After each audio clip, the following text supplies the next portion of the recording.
SourceFedNERD's TV show Game of Thrones style. What up? I'm Trisha Hirschberger. I'm Steve Zaragoza. And I'm DJ Wooldridge. So this week's episode, Breaker of Chains, started with Joffrey's death from the end of last episode, and I found a reviewer who said I would argue that Joffrey's death is the most significant since Ned Stark's.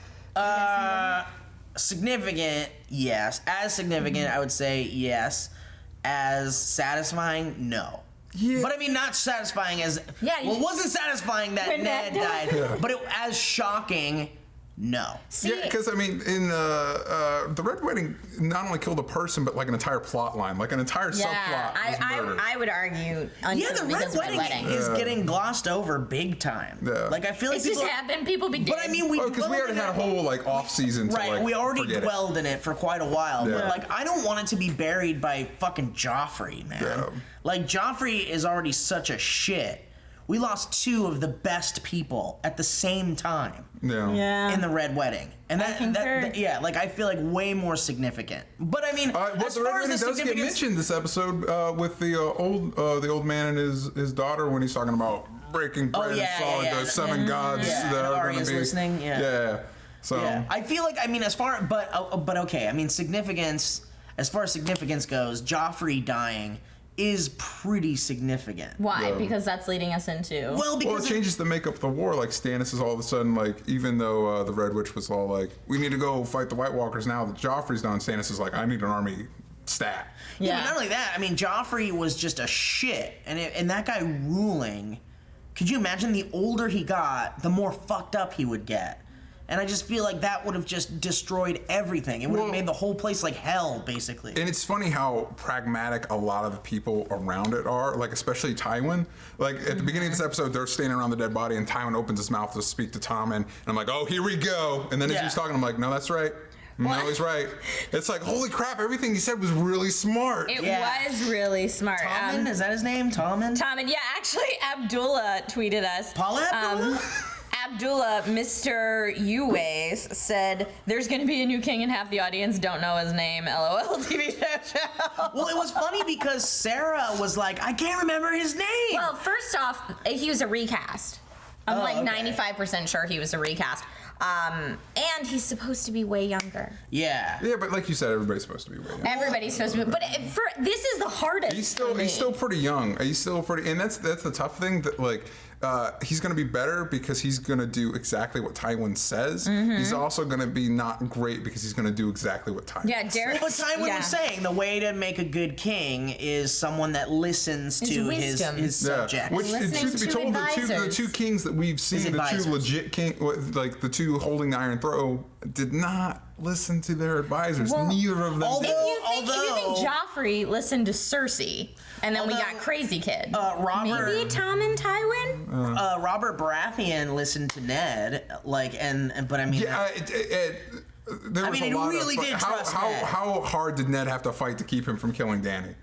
Yeah, you remember that? Yeah. Like, it took him but I mean, at the end of the day, it was Robert Baratheon that was like, I need Ned to be my hand. He's my guy. Like, and it almost seemed like Robert Baratheon knew that Ned was like a good guy. Well, because Robert didn't want to rule. Robert wanted to hunt and whore. Right. And drink. He's like, Ned will be a good ruler. By the way, I'll put him. You know, I find it hard to believe that there really isn't a legitimate Cersei and Robert Baratheon kid. Because in the books, Sarah was saying that Cersei basically she kept Robert Baratheon from ever making it inside. Remember, she says in the show that he was drunk and she served but like, some other ways. I find that really hard to believe. Like, that's one of the most hard to believe things in the books. No, I don't think and in the show for me. Because, like, it doesn't make sense that you've got this king. Steve doesn't understand sex without a... Well, no, but I mean, like, dude, this guy, you know that he seems like the kind of guy that's not gonna want to. Here's where I think the confusion's coming in. You've never been drunk. That's true. That's true. You've never been drunk. All right. So I feel like Baratheon doesn't know what happened in the bedroom. For as long as he was with Cersei, he never gave a shit about Cersei. But for as long as he was with her, he always cared about. He never came in her once. Okay. Probably, I don't know about that. Steve thinks this is unbelievable. We're on I'm bored. Let's move on. Right. Speaking of things that are hard to swallow, the scene. It wasn't hard for Cersei to swallow. This episode was a lot of like characters that I used to hate, then started to come to understand, going back to kind of hating them. Yeah, because, baby. The whole Jamie Brienne saga. Yeah, the whole Jamie Brienne saga I felt was bringing Jamie to a place where like you could root for him. And then he rapes his sister by their dead son. And I was kind of like, well, I'm out. Fuck you, Jamie. I hope you die. At Celine H says that one Jamie scene seemed out of nowhere and ruined about 2 seasons of character development. I know, I don't know if it was out of nowhere. You guys are all being fooled by like, oh, Jamie, well, he got his hand cut off. But you can't forget, Jamie's a shithead. He saved Brienne from being raped. Oh, and also, he didn't need to do that. Yeah, and you also the other scene for me for Jamie was in the baths. When he's describing why. Oh, that scene is so good. And that's why I'm worried about. That scene is so That's why I'm good. worried about Tommen, because if you look at Tywin's children, the only one that's remotely functional is the one he neglected completely. Yeah. You know what I mean? Yeah. So That's true. So it's like Tommen being under Tywin's wing. I have no interest. I have no positive interest invested in the Lannisters at all. Like Except they for can Tyrion. go fuck up their lives as much as they want. So you've given up on the Lannisters. Well, You don't think they're vying No, for it's the just throne? that I don't have any like positivity invested in it. Like I Okay. have no like. You're not rooting for them. I'm not rooting for Okay. Tommen to be like a good, just king. Cause fuck the Lannisters, basically. Yeah. And like I don't care if like Jamie, Jamie's a shithead. He's always been a shithead. I disagree with And that. I'm sorry, he is. Well, Like, now he's a raper, feel so he's like- very much a shit. and now he's a raper, so he's more of a shithead. I feel like this series is really good at showing both sides of the coin on all the characters. Well, look, Yeah. all it proves is that maybe deep down inside there is a little bit of good in people, but at the end of the day, what overpowers And there's it is the evil fucking evil. in everyone. Well, I also feel like this is a similar trajectory that about the midway of season 1, I think there was a scene where Cersei talks about her situation with Ned, and you get Cersei. Like I get it. Like I see the human being there, and slowly, Barely.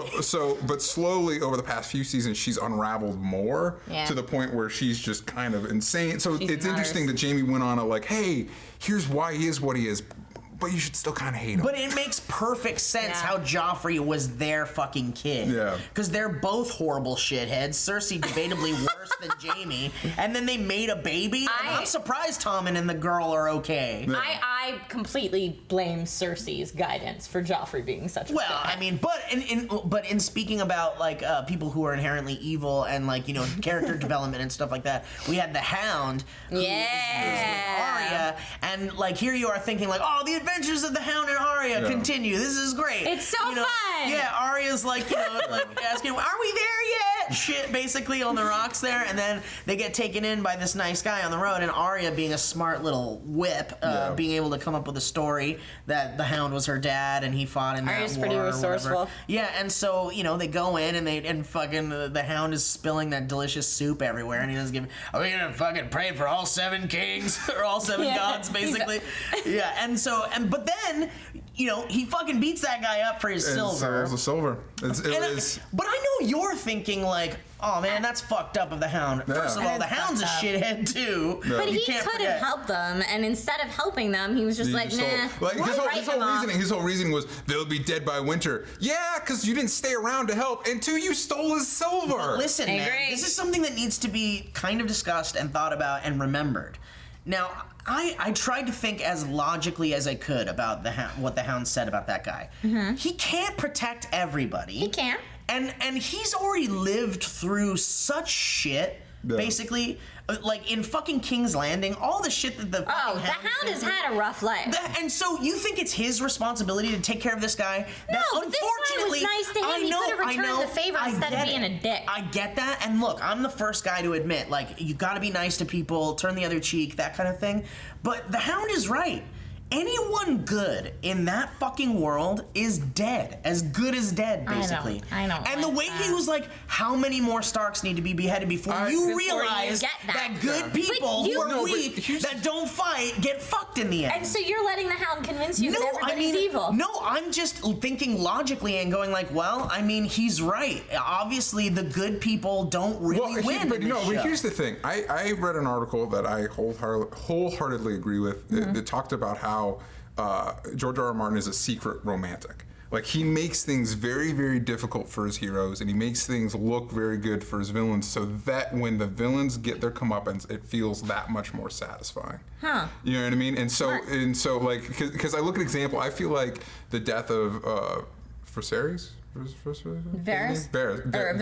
Dany's brother. Yeah. Oh, that guy. So the death of Dany's brother. I don't know. I don't remember how you pronounce it. Viserys, whatever. Anyway, Dany's brother, his death. I don't fucking know. I feel like it was an example. He's the guy Viserys with that an extra fucking crown syllable. melted on his head. Yeah, right? exactly. Viserys with an extra syllable and an S. I feel like that was a promise. That was a, hey, if you stick through this, people you hate, because I remember how much I hated him. And I thought he was going to survive the entire series, and then he had a melted crown on his head. But I feel like that was a win. I feel like Frey's going to get his. Joffrey got his. Well, I feel like saying that. So in the end, and I feel like I'm with you that I understand that the Hound doesn't necessarily have an obligation to protect everybody, but he doesn't have to make it worse. I mean, I get it, but on the other hand, like the worst thing the Hound did in that situation was steal the guy's silver. Yeah. Like that sucked. And hurt him. But I mean, look, on the other and hurt him, right? He didn't have to. wasn't a He could fighter. have left. But on the other hand, like, look,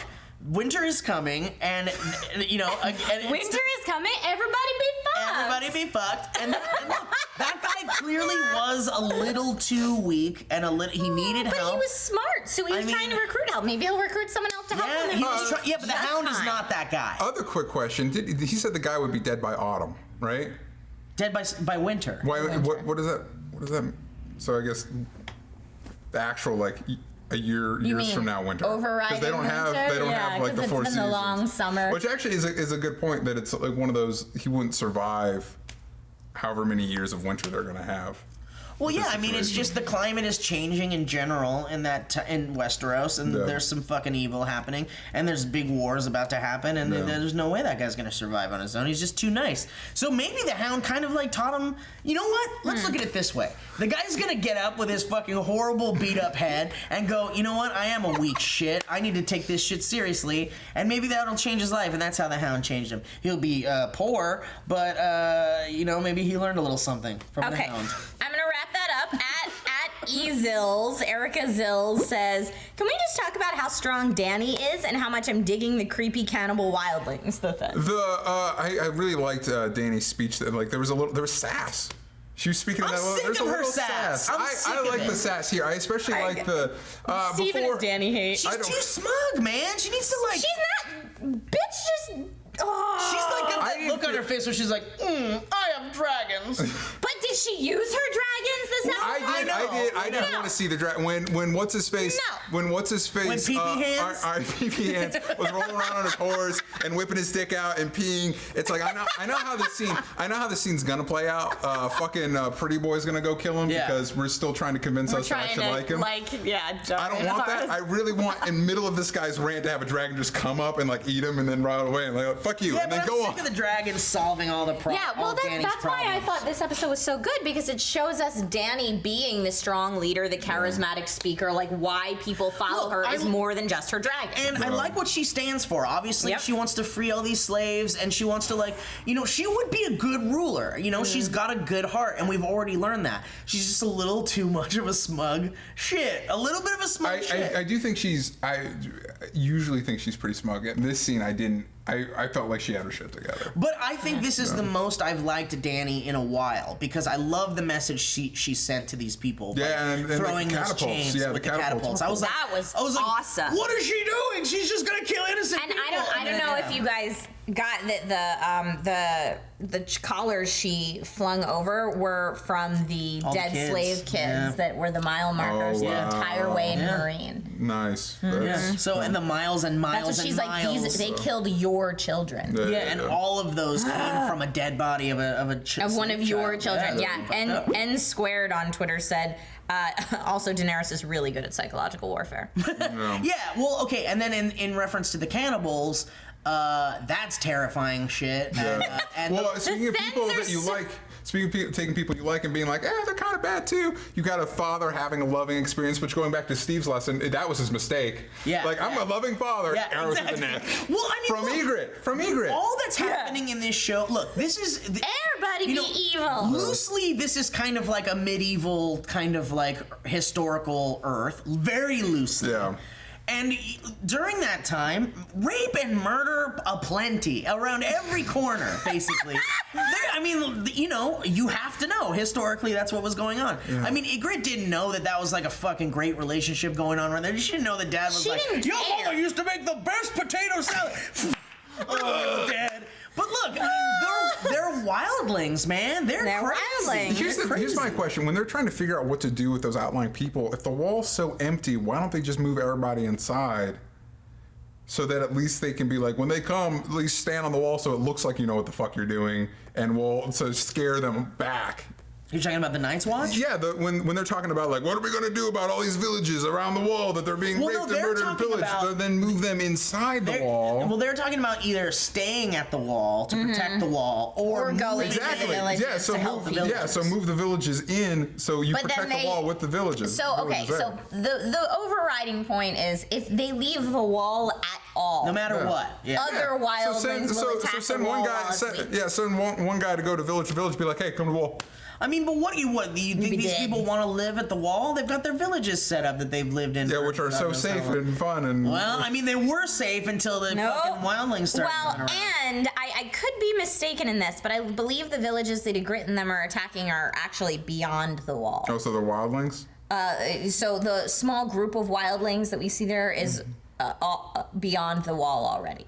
Yeah, these are like the main wildlings are coming towards the wall, and there's that small group that's already infiltrated. So they're attacking villages that are. And now they need to send people anyway. They need to send people anyway to fucking murder the rogue crows. Right. Well, there's way more wildlings than there are Night's Watch. And Night's Watchmen. Way more. And then when John's like, I told them we had 1,000. No. Yeah, but they've got just over 100 and they're fucked, basically. And most of those 100 are not warriors. Well, and we have Jon Snow, who's like a badass, and he knows what he's doing, and he's got the right ideas. Yeah, I think so. I mean, he's the one that's like, we've got to go, we've got to do something, we got to stop these wildlings, like, at any cost, basically. And the other guys are like, we've got to stay at the wall. But but he was the one saying that we should stay at the wall until he heard about until he heard about and then it's like, they're going to ruin our ship. We're going to die. Yeah, big time. They're going to narc on us, and it's not going to be good. Yeah, I mean, I don't know. I like my Jon Snow, and I just want to see. He really is kind of like the last of the. Well, no, because we still have. There's actually a lot. Speaking of Starks that's left over, I like Sansa when she's leaving. Good segue. It's like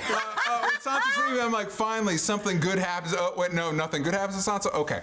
Look, I can't help but think it's worse. It looks so much. I like how it's dark and it's creepy. And when the clown guy is like, "Oh, you're gonna give me my gold? You're dead. You should leave." Oh yeah. Gold buys a man silence for a time. A bolt in the heart buys But look, I mean, I feel like Sansa was damned if she did and damned if she didn't. Because if she had stayed there, you heard Cersei say, "Where is Sansa?" This is probably her best her best option, which says a lot about her option. Yeah, but she's fucked either way, basically. She's fucked both ways. I was so excited for them to reveal that Littlefinger was on that boat. Well, I knew it. I was so excited. All I could think of, because I remember Littlefinger went off on a boat a while ago. He did. He went on a while ago. And so when they got to a boat, I was like, Littlefinger! Oh, you knew? No, well, I didn't know, but I thought about it. I was like, Littlefinger! And then I saw him, And then they reveal the Strangler. I hope they don't stretch out the mystery, because I feel like, thanks to Reddit and Tumblr, everybody pretty much knows who murdered Joffrey at this point. And now I don't think everybody does, because I feel like they shouldn't hold on to. I was hoping this episode would be the like, hey, this is who did it, because I haven't read the books, but somebody who had was like, watch this scene, and I watched it. I was like, oh, it's obvious. Like, once you know what to look for, it's right there. And so I kind of hope they don't stretch the mystery and I felt like they did certain things in yesterday's episode that also were very obvious and leading to that conclusion. And then I talked to people that were still like, no, I've got this theory and this theory and this theory, and I thought, oh, I guess that didn't. But against it being obvious, I didn't know Littlefinger was involved, and he was clearly involved in it. Clearly involved. Boom. And so with Sansa, though, I can't help but think overall, she, like, I can't remember specifically, but I still think Sansa's a shit too. Like, I haven't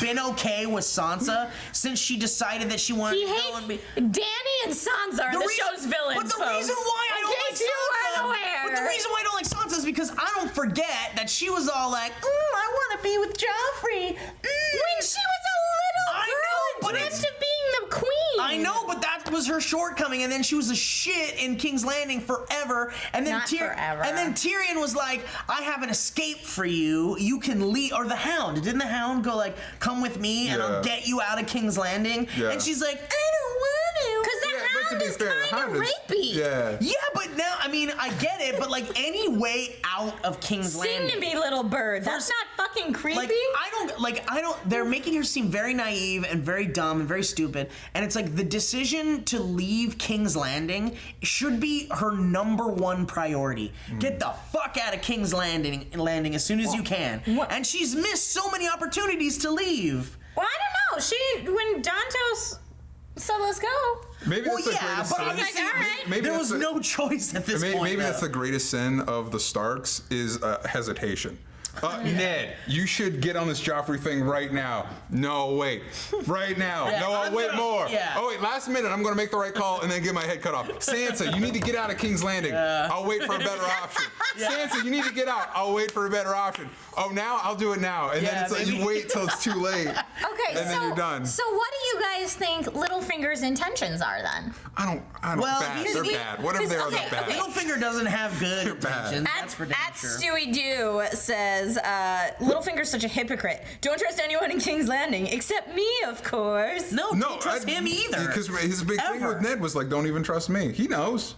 He knows he's untrustworthy. Yeah, he does know. So what's he doing? I don't know. Who knows? I have no idea, but I'm very curious. He's supposed to be with the Tullys, right? So maybe I don't know. It doesn't. I mean. I don't know. I don't want to dwell in thinking about it because I don't know anything about it, and I want at least one fucking thing in this season to be surprising for me.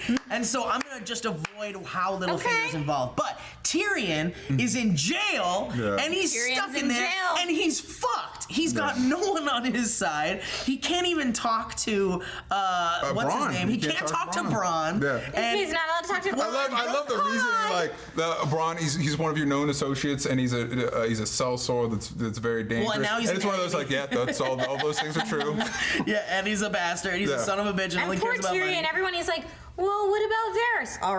Already for the queen. Yeah, of course. You just, Who do you think talked to Podrick about? There's probably Tyrion. I mean, not Tyrion. Tywin. I don't know about Tywin, but probably I don't know if Tywin is on the let's murder Tyrion train that Cersei. Probably. He's never fucking cared about him. Treated him like shit always. But he's reaching out for Oberyn to be a part of the thing. Yeah, but I see Tywin thinking. That's another thing. No. I feel like Tywin has probably looked for a legitimate reason to get rid of Tyrion in some way that doesn't look like he's just killing his own son. Well, remember? And this is the best way. Remember when he said I wanted to kill you as a baby and I didn't? There you go. Yeah. I mean, look, if you have a father killing his own son, that looks fucking awful. That's not going to be good for anybody. But if you have a father killing his own son because he might have killed the king, now you've got a good out. Yeah, but I don't know. His relationship with Tyrion's weird because there was the season 1 where it seemed like when he had him go be the hand. I don't know. It's still his kids. I think it's Tyrion because I feel like once you make that decision that I'm not going to kill you as a baby, like you kind of stick by that. Well, but also you had Tywin speaking with that prince guy, Oberyn, and knowing that he fucking hates That was such a good Tyrion. He doesn't have any. He doesn't like any of the Lannisters for God's sakes. But anyway, and then he chooses him to be one of the judges on the trial. Well, so it's like everything is against. Not Tyrion. necessarily chooses. They're making a deal. Well, they're making a deal. Yeah. By the way, how long do I have to wait to see Oberyn fight the Mountain? It's in the trailer. Hey, like, I want to see it. Dude, relax. Look. This show is just like This show's like Pirates of the Caribbean. You sit in the boat and enjoy all the cool shit happening around you. Yep. Just relax, man. You don't want that ride to end. Enjoy the ride. Yeah, I don't want it to end. Let everything happen. So thank you guys so much for watching TV show Game of Thrones style. Don't forget, you can always like this video, subscribe to this channel, you can click this annotation to see what we're doing, and keep watching Game of Thrones so that you can join us next week with your thoughts, #TV show. I'm Trisha Hirschberger. I'm Steve Zaragoza. I'm DJ Wooldridge. Book club kick.